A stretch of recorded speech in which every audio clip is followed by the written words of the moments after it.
학교 교실의 현장 연구 방법 16번째 강의를 시작하겠습니다. 지난 시간까지 우리는 주로 질적 연구의 철학과 유형에 대한 공부를 해왔습니다. 이번 시간부터는 현장 연구에서 필요로 하는 자료 수집 방법, 정리 방법, 그리고 분석과 공유하는 방법에 대해서 살펴보도록 하겠습니다. 그 첫 번째 시간으로 이번 시간에는 질적 자료의 정의와 그 특성에 대해서 함께 공부해 보도록 하겠습니다. 요즘 들어서 여러분들은 빅데이터라는 용어를 많이 들어봤을 겁니다. 빅데이터 그 분석 방법이 최근에 굉장히 많이 거론되는 이유는 그 스마트 인프라가 구축되는 것과도 관련이 있습니다. 스마트 인프라 구축과 함께 연산이 가능한 방대한 양의 다양한 정보를 실시간으로 분석해서 트렌드를 읽어내거나 가치를 추출해내는 방법이 빅데이터 분석 방법이죠.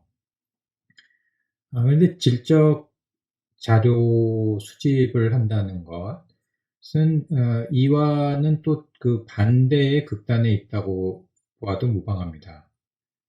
다시 말해서 그 굉장히 거시적인 트렌드를 읽어내기 위한 그런 그 빅데이터 분석 방법과 그 대치되는 개념으로서 아주 미시적이고 현장 중심적인 그런 그 자료를 수집하는 행위가 질적 자료 수집이라고 볼 수가 있죠. 여기서는 특히 그 구체적이고 측정 가능한 정보가 자료가 되는 경우가 아니라 측정하기가 굉장히 어렵거나 또는 측정 불가능한 정보를 질적 자료로 다루어지는 것에 대해서 우리가 살펴보도록 하겠습니다.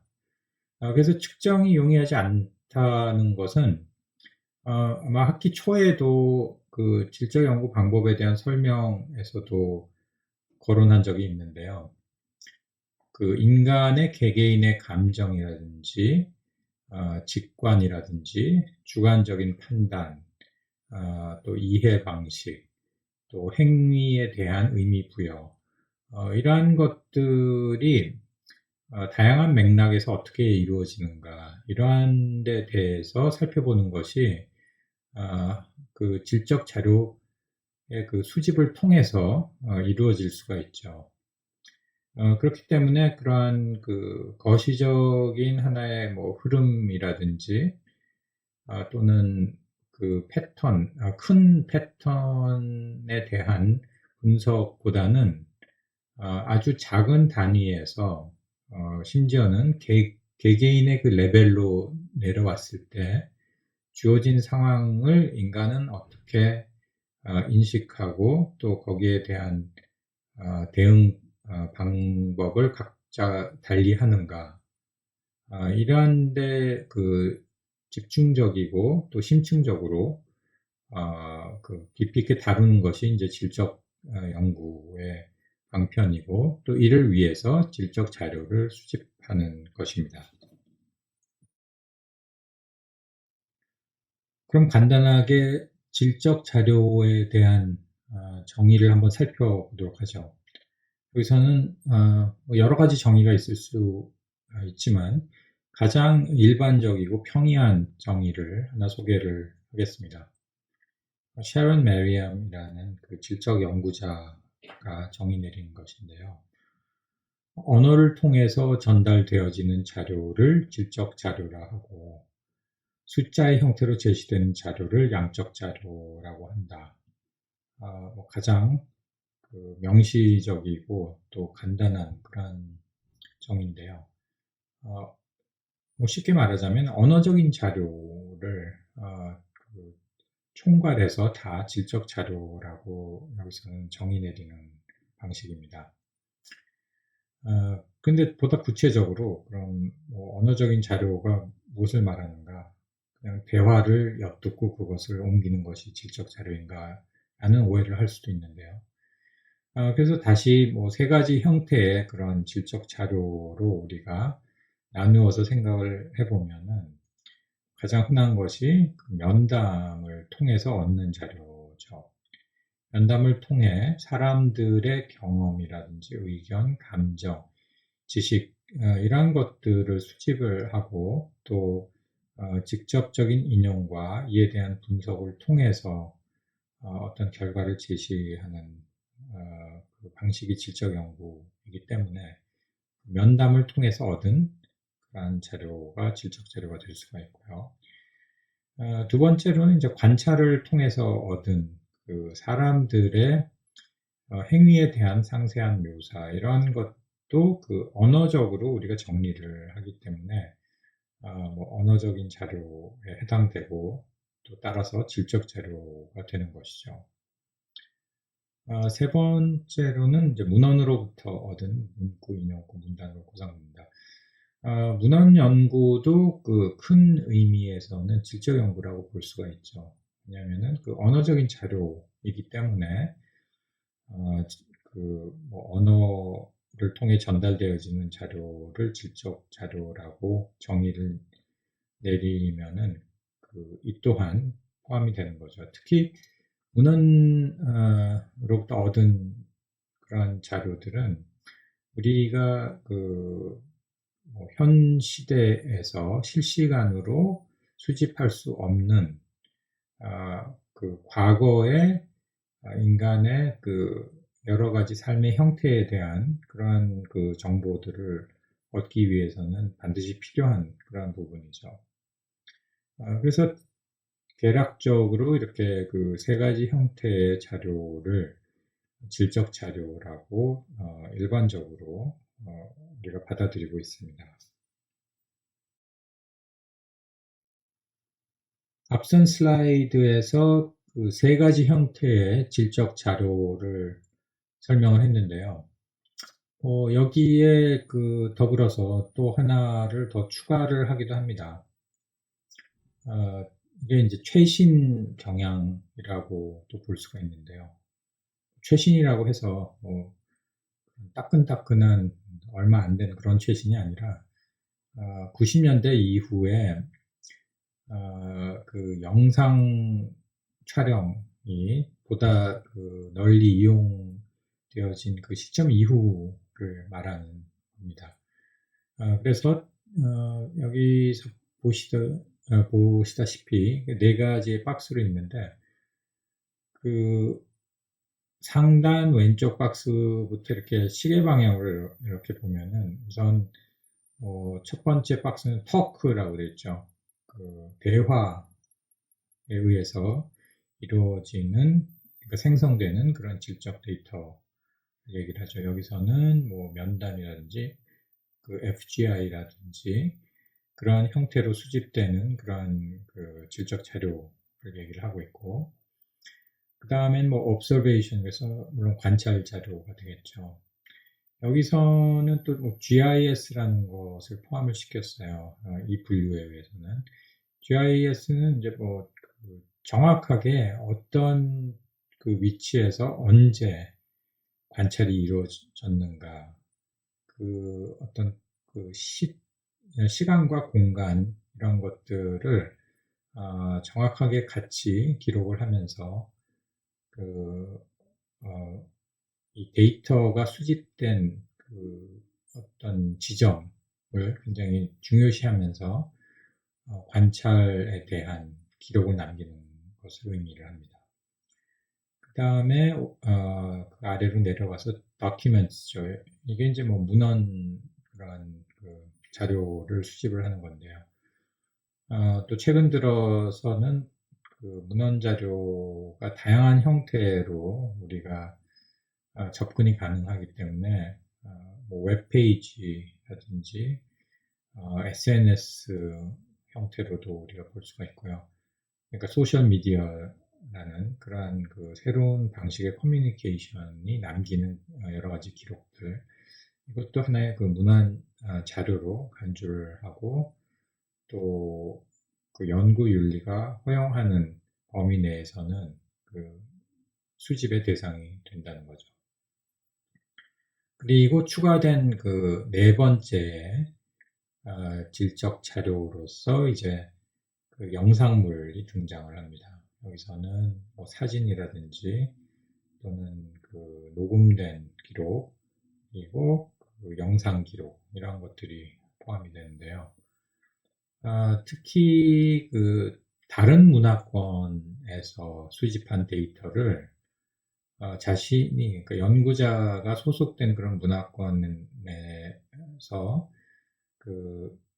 그러한 데이터에 대한 설명을 할 때 이러한 그 부차적인 영상물은 굉장히 큰 도움이 되겠습니다. 그래서 뭐 어떤 비디오라든지 동영상 같은 것을 통해서 글로만 그 인간의 어떤 집단적인 행태라든지 행위 이런 것들을 설명하는 것보다 아무래도 보여지는 그 무엇을 통해서 설명을 한다면 훨씬 더 효과적으로 설명할 수 있을 뿐더러 그 영상물 자체가 또 분석의 하나의 대상이 될 수가 있는 거죠. 다시 말해서 어떠한 눈으로 무엇을 어떤 식으로 촬영을 했는가도 그 영상물이 지니는 하나의 어떤 문화적인 정보의 보고가 될 수가 있습니다.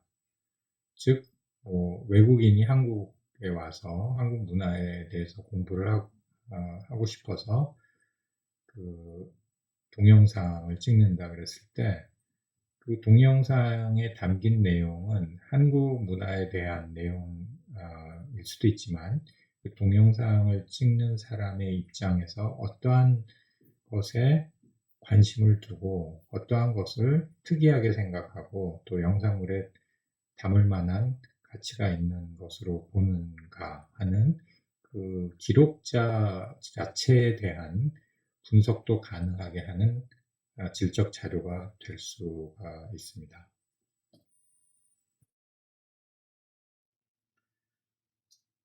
질적 자료의 유형에 대한 설명을 지난 슬라이드까지 했는데요. 지금 이 그림에 있는 것 또한 다양한 형태의 질적 자료들을 그냥 이렇게 펼쳐 놓은 겁니다. 그래서 이 부분이 이번 주에 여러분들의 그 출석 대체 과제가 되는 부분인데요. 지금 방금 소개한 그런 질적 자료의 유형을 유념하면서 여기에 있는 그런 다양한 형태의 질적 데이터를 그러니까 수집 가능한 질적 데이터를 여러분들이 우리말로 한번 옮겨보면서 유심히 살펴보기 바랍니다. 다시 말해서 여기 있는 것들을 빠짐없이 그 순서는 상관이 없습니다. 빠짐없이 우리말로 번역을 해서 제출을 하면 되겠습니다. 그래서 그 여러분들이 조금 생소할 수 있는 그러한 용어들도 등장을 하는데 그 여러분들이 이해한 만큼만 이렇게 해석을 해서 제출을 하면 되겠습니다.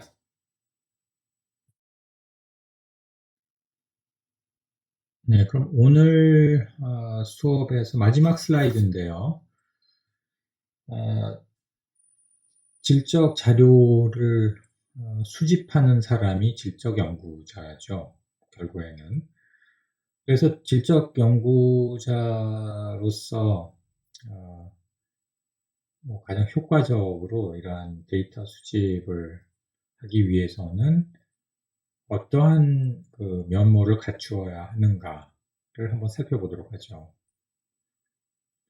여기서도 앞서 소개한 그 샤론 메리엄 교수님을 통해서 한번 살펴보도록 할 건데요.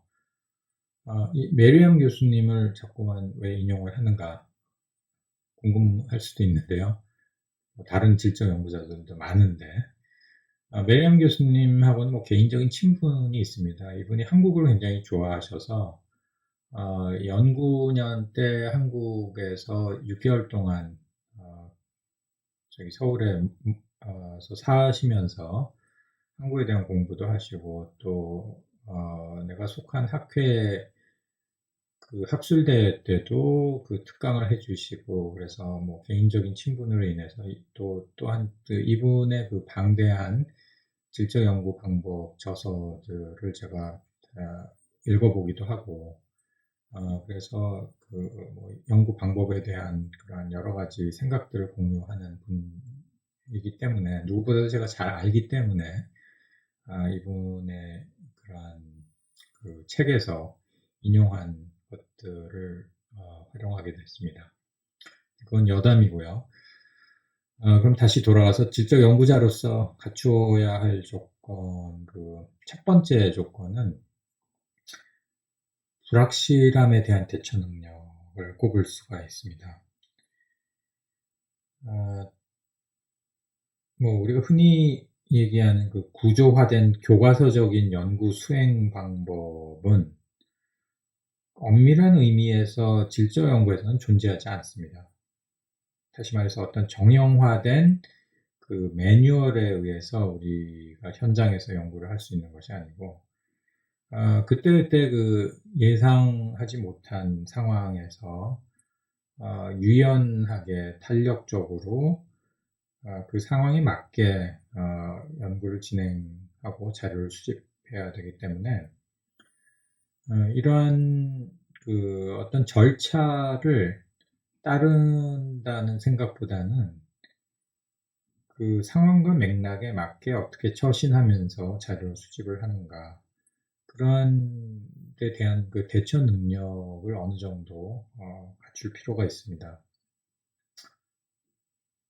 그 뭐 하나의 예를 들자면은 제가 과거에 수행했던 여러 연구 중에서 예상과는 다르게 흘러가는 경우가 굉장히 많았습니다. 그 연구를 그러니까 자료 수집을 위해서 일례로 터키 현장 연구를 할 때인데요. 그 당시에 뭐 여러 선생님들하고 인터뷰를 제가 하러 다닐 때였어요. 근데 그 중에 한 그 중년의 그 남성인 그 교사분하고 인터뷰를 하는데 굉장히 여성 비하적인 발언을 서슴지 않았습니다. 그래서 그 인터뷰를 하면서 제가 굉장히 불편했는데요. 심지어는 그 굉장히 여기서는 말할 수 없지만 나쁜 비유를 하면서 여성들을 비하를 했었는데요. 그럼에도 불구하고 제가 거기서 뭐 논쟁을 벌이기가 좀 그래서 왜냐면 지금 토론을 하러 간 게 아니라 인터뷰를 하러 간 거기 때문에 일단은 그 뭐 자료, 그러니까 면담 자료를 그런 식으로 수집을 했습니다. 그리고 이러한 그분의 그 생각이 그러한 그 일종의 뭐 개인적인 의견일 수도 있겠지만 그러한 방식의 사고가 이게 얼마나 또 다른 그 이슬람 학교의 그 남성 선생님들이 갖고 있는 사고와 또 일치하는가 그게 일반화 할 수 있는 건가에 대해서 한편으로는 걱정을 하면서 또 한편으로는 궁금하기도 했습니다. 근데 다행히 그러한 사고방식은 그 선생님에 국한된 것이었고 또 어떻게 보면은 그 이분이 굉장히 보수적인 이슬람 그 철학을 공부하시는 선생님이셨기 때문에 서구화된 그 어떤 저기 여성의 전형 이런 데 대한 불평을 이렇게 하다 보니까 좀 극단적으로 흐른 그런 걸로 다시 제가 녹음을 틀어서 분석을 해보니까 그런 거라서 다행히 그 일반화할 수 있는 데이터는 아니지만 하나의 그 참고하는 데이터로만 제가 그것을 갖고 있었습니다. 그래서 그러한 상황에서 제가 불편했을 때 어떻게 대처를 하는가. 사람의 어떤 생각과 연구자로서의 내 생각이 다르기 때문에 그런 불편함을 감수하고 연구를 계속 이어가는가, 아니면은 내 스스로의 그런 오피니언을 얘기를 하는가. 근데 지금 내가 다시 연구를 한다면은 분명히 내 입장에서 그 사람의 발언이 왜 불편한가를 그 대상자와 공유를 하고 대화를 이어갔을 것 같습니다. 그때는 제가 20대 후반이었고, 그리고 아직 햇병아리 연구자이다 보니까 굉장히 당황을 하면서도 그냥 그런 그 상황을 수용을 할 수밖에 없었던 그런 기억으로 남습니다만, 그 연구자와 연구 참여자의 그런 관계에 있어서 우리는 항상 유연하게 또 상황에 맞게 어떻게 대처할 건가, 이런 것들은 하나의 고민이자 과제이자 숙제로 계속 여러 그 형태의 연구를 하는 데 있어서 우리가 머릿속 한 구석에는 늘 걱정을 하면서 이렇게 진행을 해야 되는 부분일지도 모릅니다. 아무튼 그런 유연한 자세, 또 상황 판단, 이러한 것들이 분명히 요구되는 것이 이제 현장 연구의 장면이라고 생각할 수 있죠. 두 번째는 감수성과 직관력인데요.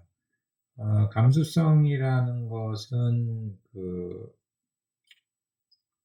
이게 그냥 나 혼자서 기뻤다, 슬펐다, 어떤 그 감정의 굴곡을 다양하게 느끼는 그런 감수성이라는 차원이 아니라, 연구에 참여하는 사람들과의 그 감정적 교감을 말하는 겁니다. 그래서 그 상황적 맥락을 파악하고 그 안에 있는 변수들에 대해서 세세하게 살펴볼 수 있는 능력을 얘기를 하는 거죠. 또 이와 관련해서 그러한 상황이 펼쳐지는 데 대해서 판단을 할 수 있는 직관력, 이런 것을 갖고 있으면은 굉장히 편안하게 그 연구의 흐름을 가져갈 수 있다는 얘기죠.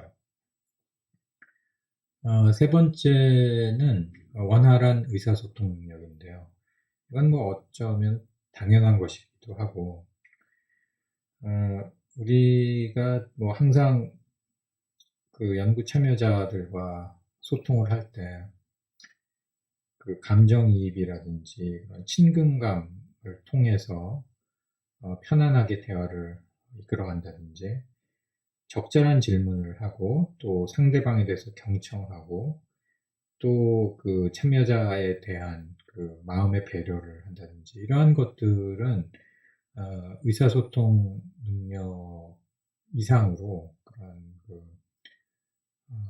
상대방으로 하여금 편하게 나한테 많은 정보를 갖다 줄 수 있는 환경을 만드는 그러한 작업이라고 볼 수가 있어요. 그래서 그 의사소통이 쌍방향으로 이루어지기 때문에 이게 단순히 한쪽이 질문하고 한쪽이 대답하는 그런 수준이 아니라, 어떻게 대화가 끊이지 않고 원활하게 잘 이루어질 수 있도록 하는가. 그게 바로 그 의사소통 능력의 가능자가 될 수 있겠죠. 네, 이상으로 그 질적 자료란 무엇인가, 또 자료 수집을 위해서 연구자가 갖추어야 하는 몇 가지 조건들을 살펴봤고요. 다음 시간에는 이어서 이제 질적 자료에 대한 이해를 바탕으로 현장 노트를 어떻게 할 것인가. 다시 말해서 우리가 관찰을 하든 면담을 하든 이런 것들을 현장에서 어떻게 기록으로 남겨서 가져와서 분석을 할 것인가에 대한 이야기를 이어가도록 하겠습니다.